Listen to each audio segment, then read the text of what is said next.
Saya kira itu dari 3 pembicara untuk sementara, dan mungkin dari kami berikan kesempatan kepada Bapak Dr. Senudin Jaka untuk memberikan penjelasan. Disilakan. Baik, terima kasih Pak. Ya, senang sekali Bapak dan Ibu, dan terima kasih atas tanggapan-tanggapan yang diberikan. Nah, yang pertama dari Satpol PP ya. Ini bagus sekali Pak usulannya. Kita memang tahu bahwa kalau 6 bulan itu pasti melalui proses justisi gitu Pak. Nah, yang Bapak usulkan itu sangat bagus, karena kalau di bawah 6 bulan, maksudnya 3 bulan, maka dia tipiring kan Pak. Nah, nanti mungkin di dalam pembahasan tim ya, perlu ini dipertimbangkan. Mengapa? Karena ya tentunya mau prosesnya cepat gitu. Dan di dalam praktiknya juga kita lihat bahwa hampir semua orang Pak tidak mau dikurung. Jadi rata-rata mereka membayar denda gitu. Gitu Pak kan. Hanya Pak Bapak untuk perlu mengetahui juga, Bapak anggota Dewan, di kesempatan ini saya ingin menyampaikan bahwa memang bicara tentang denda ini ya, mungkin Bapak waktu biasa mengisi form ya Pak, kalau melakukan operasi. Nah, form itu kan Bapak baca, dendanya itu kan di-store ke kas negara Pak, ya kan Pak ya. Jadi tidak ada kompensasi yang diberikan kepada aparat penegak hukum. Biaya saja yang dikeluarkan, tetapi tidak ada rewardnya gitu. Nah, di dalam PP 12 tahun 2019 tentang pengelolaan keuangan daerah itu memberikan angin segar Pak. Ternyata bahwa denda itu sudah distorkan ke kas daerah. Nah, ini berjalan beberapa waktu Pak. Ternyata setelah keluarnya Undang-Undang Nomor 1 tahun 2022 ya, yang mencabut beberapa ketentuan, termasuk di dalam mencabut Undang-Undang 28 2009 tentang pajak daerah dan retribusi daerah, itu mengembalikan bahwa denda yang dikenakan kepada masyarakat di daerah itu menjadi pendapatan negara. Kembali bahwa apa yang selama ini dilakukan oleh teman-teman Satpol PP itu tidak masuk ke kas daerah. Jadi biaya-biaya operasionalnya yang kadang-kadang diharapkan dari itu tidak bisa ya. Nah, tapi ya kalau kita berpikir tidak apa-apa ya. Nah, sehingga dulu waktu dibahas ini Pak, saya sempat menyampaikan ke teman di Ditjen Perbendaraan bahwa ini aturannya kenapa seperti ini gitu. Ini masyarakatnya daerah gitu, uangnya daerah, kok di-store ke kas negara. Ya, dia argumennya seperti itu. Nah, ya, sehingga saya juga berkata bahwa kalau gini ya, memang kita bisa hindari masyarakat kita didenda, ya tidak didenda, ngapain gitu kan Pak ya. Nah, seperti itu. Nah, itulah jadi tetap nanti Pak di dalam pelaksanaan operasi justisi Bapak tetap menggunakan form yang lama itu nanti ya, karena apa? PP 12 digugurkan oleh Undang-Undang Nomor 1 itu ya, walaupun sebenarnya yang setelah di Undang-Undang 33 itu dia menjadi lex spesialis, tetapi dengan keluarnya undang-undang terbaru maka dia digugurkan kembali. Nah, itu. Ya, tapi sekali lagi bahwa masukannya sangat bagus Mbak, bahwa kita tidak melihat bahwa ini akan masuk kemana, yang penting bahwa prosesnya cepat di dalam pelaksanaan penegakan hukum. Kemudian Pak Yusram, ini banyak sekali Pak masukannya, yang nanti kami akan coba sisir kembali untuk lakukan pengayaan. Ya, termasuk yang Bapak katakan bahwa banyak regulasi kita tidak efektif. Ya, itu tidak bisa dipungkiri Pak, kadang-kadang faktanya seperti itu. Ya, sering saya menyampaikan ke teman-teman atau bapak-bapak anggota dewan di dalam pelaksanaan Bintek bahwa sebenarnya di dalam pembentukan produk hukum daerah itu kita tidak melihat dari sisi kuantitasnya Pak gitu, tapi dari sisi kualitasnya.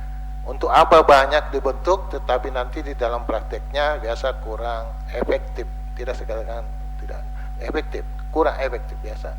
Banyak hal Pak Ya, tentu Bapak mungkin mengalami dulu waktu menjadi anggota dewan. Ya, banyak hal. Nah, salah satunya misalnya kita tahu Perda itu Pak, dia bersifat makro mengaturnya. Mikronya itu ada di peraturan pelaksananya. Ya, kalau di tingkat kabupaten ada di peraturan bupatinya. Nah, sayangnya banyak Perda kita, ya saya istilahkan Pak, mati suri. Hidup tidak, mati pun tidak. Kenapa? Peraturan pelaksananya tidak turun-turun Pak. Padahal itu yang mengatur secara detail biasanya. Misalnya ada muncul pertanyaan seperti dikemukakan oleh Pak Yusran. Itu biasanya akan diatur lebih teknis sehingga bisa tidak ada lagi penafsiran yang berbagai hal yang muncul. Gitu Pak. Nah, peraturan pelaksanaannya. Nah, oleh karenanya, tapi saya lihat di akhir ini terutama yang 3 Perda ini Pak, kita coba mengantisipasi itu. Maka di ketentuan penutupnya itu sudah dicantumkan bahwa peraturan pelaksanaan Perda ini telah ditetapkan paling lama misalnya 6 bulan. Ya, nanti kita terserah yang akan menindaklanjuti Pak, apakah sanggup menyelesaikan 6 bulan setelah ditetapkan. Tapi biasanya diberi waktu 1 tahun. Tapi saya sering mengatakan Pak, 6 bulan aja. Kalau setahun terlalu lama, mereka ngulur-ngulur gitu. Nah, ini yang pertama menjadi kendala permasalahan Pak. Nah, kemudian yang kedua yaitu Pak, di dalam penegakannya untuk operasi misalnya justisi terkendala di anggaran Pak. Ya, ini sering juga Pak saya sampaikan ke di dalam rapat biasa pembahasan Banggar, ya, saya seperti Kota Makassar, bahwa kita berharap bahwa teman-teman Satpol PP itu akan bertugas dengan baik. Tetapi di kenyataannya pada saat pembahasan anggaran mereka sangat sedikit diberikan anggaran. Nah, bagaimana mereka mau turun ke lapangan untuk penegakan Perda ini? Nah, walaupun sebenarnya kalau kita bicara penegakan Pak, Satpol PP itu bukan hanya penegakan Perda, tapi penegakan seluruh peraturan perundang-undangan yang berlaku di suatu daerah itu, baik itu peraturan bupati maupun peraturan perundang-undangan lainnya. Nah, seperti itu. Ya, walaupun yang lalu saya juga bergurau Pak bahwa teman-teman Satpol PP ini disibukkan lagi bukan di area penegakan Perda, tetapi penegakan surat edaran. Ya, karena apa yang dikeluarkan oleh para kepala daerah, surat edaran terus yang berkaitan dengan COVID. Ya, nah, padahal kalau kita melihat posisi surat edaran itu sangat lemah Pak, tapi syukurlah masyarakat tidak pernah keberatan diatur dengan surat edaran. Karena surat edaran itu berlaku internal Pak, tidak bisa mengikat keluar.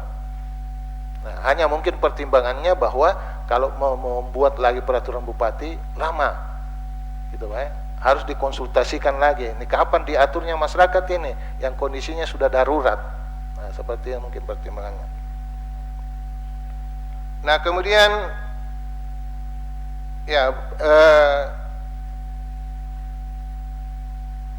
di pasal 25 misalnya katakan sudah ada yang mengatur. Ya, nanti kami coba lihat Pak Yusran ini. Nah, kemudian juga di pasal 26 bahwa yang bisa di rahasia itu yang berpakaian dinas. Ya, ini memang Pak, biasa kesulitannya kan teman-teman Satpol PP kalau mau rahasia dia tidak pakaian dinas, mana bisa tahu ini bahwa ini ASN atau bukan gitu kan. Nah, ya, pakai ASN saja biasa, kadang-kadang kalau pakai jaket kan lewat sepintas ya tidak dilihat gitu Pak. Ya. Nah, artinya juga ini memang dia bisa berada di luar kantor ya, berpakaian dinas, tapi sebenarnya tidak bisa juga dirahasia kalau kebetulan dia tugas memang Pak. Nah, oleh karenanya nanti mungkin di dalam peraturan pelaksanaannya bahwa ini menjadi suatu pengecualian apabila bisa menunjukkan surat tugasnya keluar dari kantor. Nah, seperti misalnya kan Pak, kan di Perda ini belum diatur itu seperti itu Pak. Itu teknis sekali, tidak boleh di dalam Perda, peraturan teknisnya. Nah, kemudian di pasal selanjutnya ini memang Pak terkait dengan perizinan Pak gitu. Kalau Bapak lihat di ayat 2-nya itu bahwa ini yang melakukan itu tanpa izin yaitu yang ditindaki. Nah, sehingga kalau ada kegiatan dilakukan masyarakat yang persyaratannya bahwa kegiatan itu harus ada izin, maka kalau teman-teman di Satpol PP mencurigai ini, maka pasti memeriksa surat izinnya ada atau tidak gitu. Nah, sama tadi yang saya ilustrasikan, ada kafe gitu. Bukan hanya jual kopi atau apa, tapi ternyata juga jual minol. Nah, perlu diperiksa gitu Pak. Ya, jangan-jangan memang ada izinnya, ya enggak apa-apa, apa gitu. Karena biasa memang suatu kafe sudah macam-macam dijual Pak. Memang tulisannya kafe, tapi bukan kopi saja, ya, bisa banyak. Nah, terkait dengan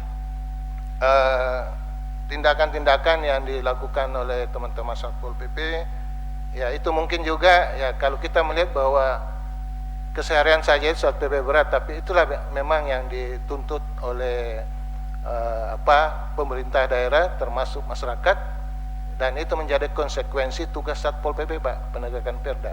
Apapun yang diamanahkan oleh perda itulah yang nanti harus dilaksanakan.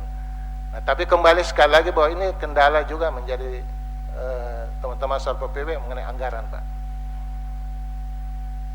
Nah, kemudian yang terakhir Pak Yusra mengenai cipta kerja. Ya mohon maaf Pak, kalau Bapak membaca putusan Mahkamah Konstitusi, saya baca sudah begitu keluar seminggu, saya langsung minta ke teman dikirimkan, saya sudah baca habis. Ya, kalau Bapak berkenan mau saya kasih putusannya, Bapak boleh baca. Nah, putusannya itu menyatakan Undang-Undang Cipta Kerja itu adalah dia inkonstitusional bersyarat Pak. Bersyaratnya apa? Bahwa itu tadi yang Bapak kemukakan, diberi waktu kepada pemerintah untuk menyesuaikan selama 2 tahun. Nah, Bapak tahu apa yang diminta disesuaikan Pak? Hanya menyesuaikan syarat formilnya, bukan syarat materialnya. Karena yang diuji itu adalah syarat formil, yaitu bahwa dia bertentangan dengan Undang-Undang Nomor 12 Tahun 2011 tentang pembentukan peraturan perundang-undangan. Isinya tidak ada yang diuji, gitu Pak. Jadi terkait dengan apa yang ditindaklanjuti oleh pemerintah daerah dan yang lainnya, turunan-turunannya itu kemungkinannya kecil untuk dibatalkan Pak. Nah, sehingga keluarlah surat edaran Menteri Dalam Negeri, termasuk ada impresnya, supaya pemerintah daerah tetap menindaklanjuti seluruh turunan dari Undang-Undang Cipta Kerja. Nah, karena ini banyak sekali yang diubah Pak, Cipta Kerja. Cipta Kerja itu pada dasarnya tidak ada yang dia cabut Pak, hanya mengubah. Tuh. Yang mengubah termasuk sebenarnya yang banyak masuk ke sektor perizinan dan kemudahan bagi UMKM. Nah, seperti itu. Nah, sekarang Pak, Undang-Undang 12 itu sudah dimasukkan di prolegnas. Ya, kalau di daerah itu kita sebut dengan dia perda kumulatif terbuka. Memang awalnya tidak direncanakan, tetapi karena ini menjadi suatu hal yang harus segera, maka masuklah perubahan Undang-Undang 12 itu. Nah, di 12 itu nanti akan dia masukkan Pak terkait dengan metode ya penyusunan suatu undang-undang dengan menggunakan omnibus law itu. Sebenarnya yang dimasalahkan itu kan Pak metodenya itu omnibus law. Ya, banyak daerah sering juga membuat perda menyebut omnibus law, padahal sebenarnya omnibus law itu Bapak Ibu yang saya hormati bukan judul Pak.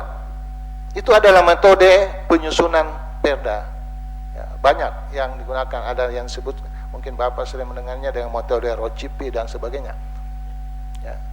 Jadi namanya juga omnibus, ya. Jadi ibarat satu kendaraan besar itu bisa masuk berbagai hal di dalamnya gitu.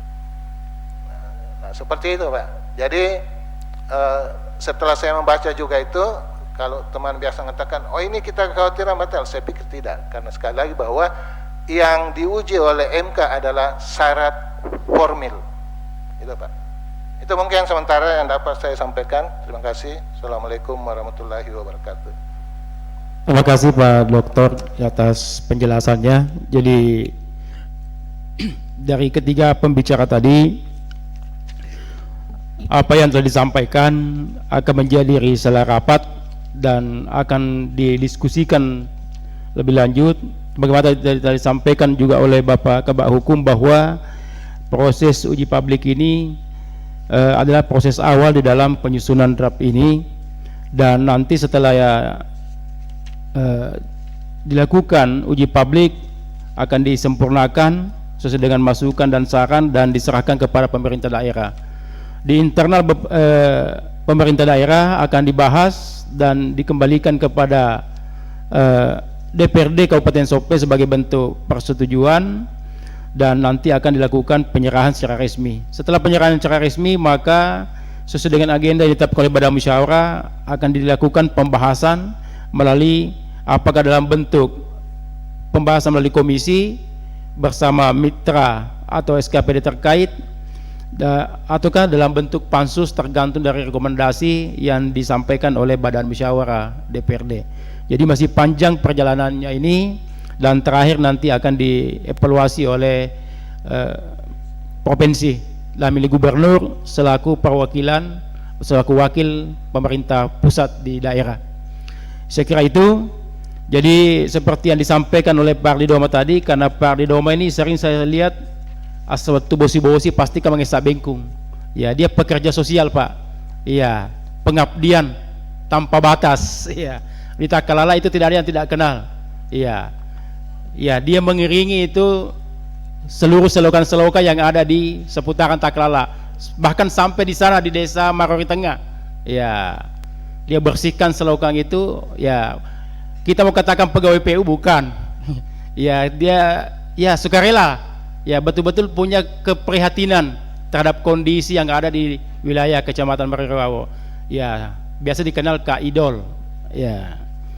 Kemudian beberapa tadi kan kita Pak Andi Yusran menyampaikan bahwa jangan sampai nanti ada tumpang tindih dengan pemangku kepentingan, katakanlah Satpol PP kemudian Dinas Perikanan. Ya, seperti itu nanti akan kita semua akan kita kaji, akan kita diskusikan lebih lanjut seperti apa sehingga perda kita ini tidak ada semacam tumpang tindih dalam tataran pelaksanaannya nanti. Saya kira itu. Ya. Saya kira itu mungkin masih ada. Cukup. Ya. Oh, silakan Pak Camat. Ya, silakan. Bismillahirrahmanirrahim. Assalamualaikum warahmatullahi wabarakatuh. Terima kasih atas kesempatan yang diberikan pimpinan. Jadi saya langsung saja menanggapi. Yang pertama di sini pasal 20 ayat 1. Setiap pengguna kendaraan bermotor umum wajib menunggu naik atau turun dari kendaraan bermotor umum di tempat pemberhentian yang telah ditentukan. Pertanyaan kami, apakah semua di wilayah kecamatan sudah ada fasilitas tempat pemberhentian yang telah ditentukan ini sudah dibuat? Kalau tidak, jangan sampai kita sudah buat aturannya tapi fasilitasnya belum tersedia. Jadi agar pasal ini bisa diterapkan, jadi mungkin dilengkapi dulu fasilitasnya. Itu yang pertama. Kemudian yang kedua, di sini paragraf 1 judulnya tertib jalan, angkutan jalan dan angkutan sungai. Kami mungkin masih butuh penjelasan pasal mana yang menjelaskan terkait dengan angkutan sungai. Di pasal 17, 18, 19 ini saya lihat yang diatur itu terkait dengan pejalan kaki dan kendaraan bermotor umum yang di daratan kayaknya. Jadi untuk angkutan sungai kami minta penjelasan pasal mana yang menjelaskan, yang mengatur. Kemudian selanjutnya di pasal 33 ini setiap orang atau badan usaha dilarang, ada 5 larangan di sini, termasuk itu mencuci pakaian, kendaraan atau memandikan hewan di air, dikecualikan bagi petugas yang melakukan pemeliharaan di pasal 2-nya. Jadi pertanyaan kami, apakah yang ditugaskan menjadi yang melakukan pemeliharaan ini bisa mencuci atau bagaimana di larangan ini? Karena dikecualikan bagi yang diberikan di petugas pemeliharaan. Berarti kalau menurut kami, kalau dikecualikan berarti dia tidak dilarang dari 5 larangan ini. Mohon penjelasannya nanti. Kemudian yang terakhir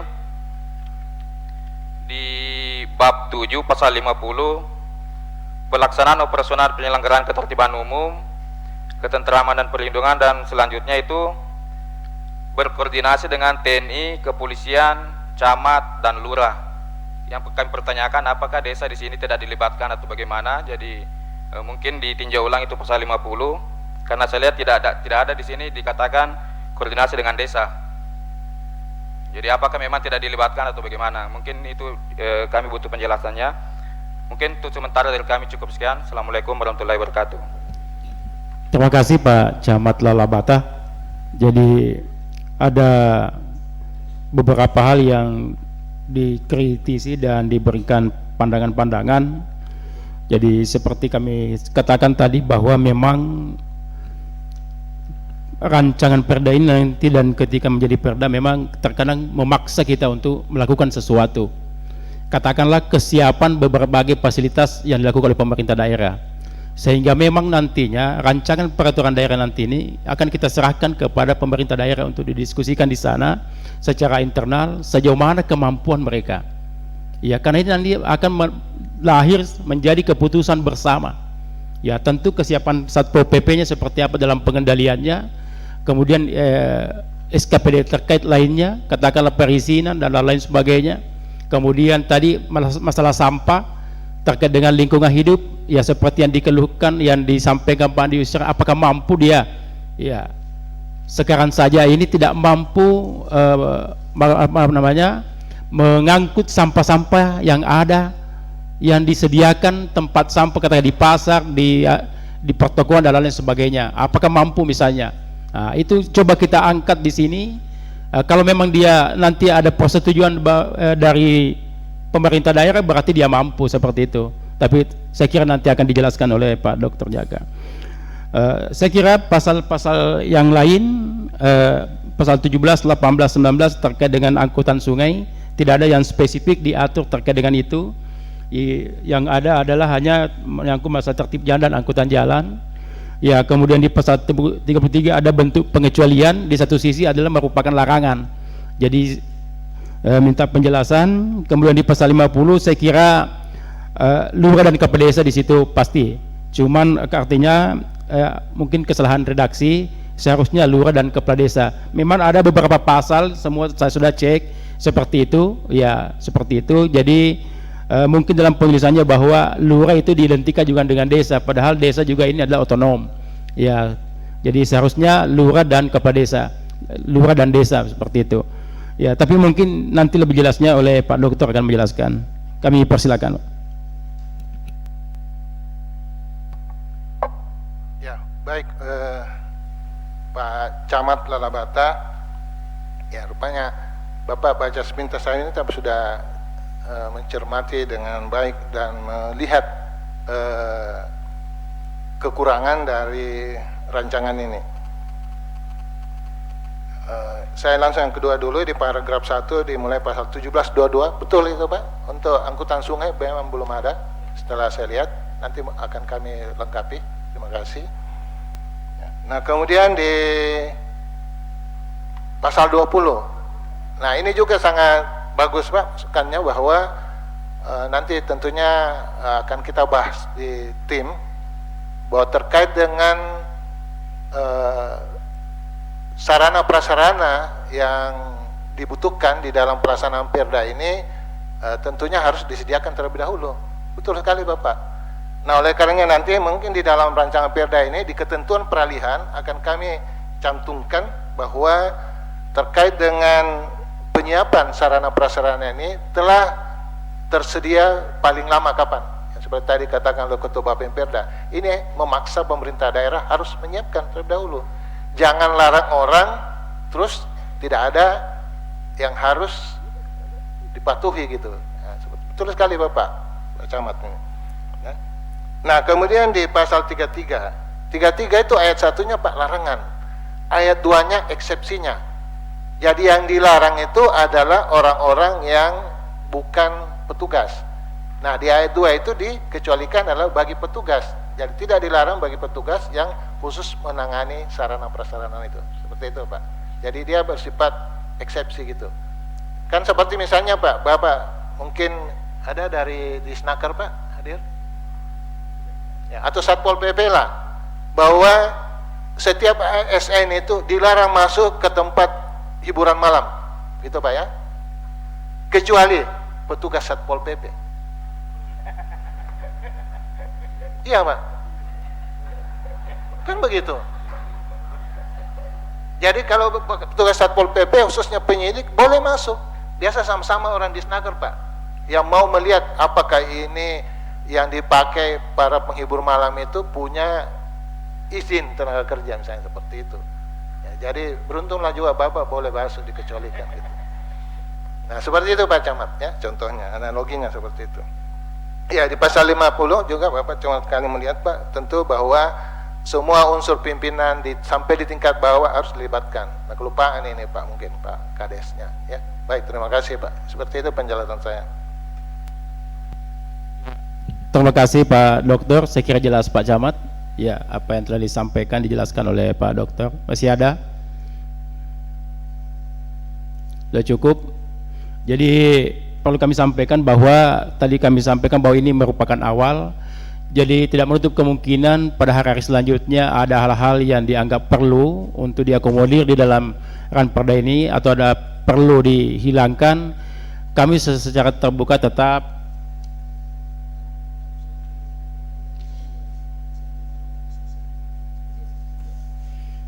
jadi bisa nanti menyampaikan secara tertulis ke kami. Ya, kami juga bisa maklumi bahwa kan baru tadi diterima ini draftnya. Ya, tapi ini kan kami ingin bersama-sama kita semua untuk bagaimana agar materi muatan ranperda kita ini nantinya tidak ada hal-hal yang bertentangan atau bersinggungan yang tidak bisa kita terima. Ada penolakan misalnya. Ya. Sehingga masukan-masukan, kritikan bisa kami terima secara tertulis karena masih panjang perjalanannya ini ranperda kita ini. Ya, masih ada diskusi di sebelah di pemerintah daerah dan masih ada diskusi kembali di DPRD ini setelah penyerahan secara resmi. Jadi dengan tangan terbuka seperti apa yang disampaikan Pak Andi Yusran tadi, banyak hal-hal yang perlu disampaikan bisa secara tertulis dan insya Allah akan kami diskusikan dengan tim penyusun. Dan tentu nanti pembahasannya di komisi-komisi atau di pansus sesuai dengan rekomendasi Badan Musyawarah. Saya kira itu Pak. Masih ada Pak Andi Yusran, silakan. Sedikit saja pimpinan, menyangkut masalah ini yang disarankan tadi untuk menyampaikan secara tertulis, saya kira itu bagus. Cuma harapan besar saya apa yang dibicarakan hari ini jangan terlupakan, jangan ada yang terlupakan untuk menjadi sebuah pertimbangan. Yang kedua, saran sebaiknya mungkin karena ini kan mendekati tahun politik, lebih bagus barangkali kalau anggota DPR turun di lapangan untuk menanya rakyat, tanya-tanya rakyat toh. Jangan lagi rakyat turun dibebani untuk menyurat apa segala macam. Nah, itu saya kira lebih bagus barangkali. 30 anggota DPR diwajibkan untuk pergi tanya seluruh semua konstituennya mengenai aturan ini. Ya kan, saya kira itu lebih bagus. Tapi ini sekedar saran, terima kasih. Ya, terima kasih Pak Andi Yusran. Kalau sarannya ini saya sangat setuju sekali itu. Ya, upoji nih ya, apalagi ketua nikah idol. Ya, tapi tentu lagi-lagi ya kita punya keterbatasan, tentu apa namanya. Tapi saya kira apa yang disampaikan oleh Pak Andi Yusran bagus sekali. Namanya uji publik, ya kita tanya masyarakat kita. Dan saya kira tidak menutup kemungkinan teman-teman ketika turun bersama-sama masyarakat kita sampaikan seperti itu sehingga ada masukan-masukan yang dapat kita terima. Terus apa yang disampaikan Pak Andi Yusran tadi bahwa jangan kita abaikan apa yang menjadi masukan pertimbangan pada saat ini, dan saya kira ini akan tercatat, terekam, kemudian tercatat menjadi risalah rapat pada hari ini, uji publik pada hari ini, dan itu nanti akan yang kita bawa dan akan kita diskusikan bersama tim penyusun, teman-teman Bapemperda sebelum kita limpahkan kepada pemerintah daerah. Saya sangat berterima kasih atas berbagai masukan, tanggapan, kritika yang diberikan. Kami ini adalah penuh dengan keterbatasan. Pak Dokter saya tidak meragukan kapasitasnya, tapi juga manusia biasa. Ya, tentu cara berpikir kami dan Pak Dokter masih penuh dengan keterbatasan. Dari masukan, pertimbangan dan harapan-harapan yang disampaikan tadi sangat berharga. Ini adalah bentuk wujud tanggung jawab kita bersama, bagaimana kemajuan, bagaimana kemaslahatan, bagaimana agar masyarakat dan pelaku-pelaku kepentingan ASN dan lain sebagainya bisa tertib, bisa menjadi good governance, ya pemerintah yang atau tata kelola pemerintahan yang baik bisa berjalan dengan baik, masyarakat bisa merasa nyaman, tenang bekerja, melakukan aktivitas, dan tentu pelaku usaha juga bisa tenang, nyaman berusaha, ya ada penghasilan, dan insya Allah semua itu yang kita harapkan bersama dengan adanya peraturan daerah ini. Saya kira itu Mohon maaf atas segala kekurangan dan kehilapan, baik dari tutur kata maupun dari gaya atau gestur-gestur kami dari tim penyusun, dan teman-teman Perda ada yang tidak berkenan, kiranya mohon dimaafkan. Dan tentu mewakili pimpinan dan segenap anggota DPRD Kabupaten Sepeng menyampaikan ucapan terima kasih kepada Pak Dr. Senudin Jaka SHMH atas waktu dan kesempatannya berkenan hadir bersama kita, sehingga diskusi-diskusi kita pada hari ini cukup baik, cukup lancar. Dan tentu kepada Bapak, Ibu, para SKPD, para camat, lurah, kepala desa, dan pihak-pihak terkait lainnya, saya ucapkan terima kasih dan apresiasi yang setinggi-tingginya. Wabillahi taufiq wal hidayah. Assalamualaikum warahmatullahi wabarakatuh.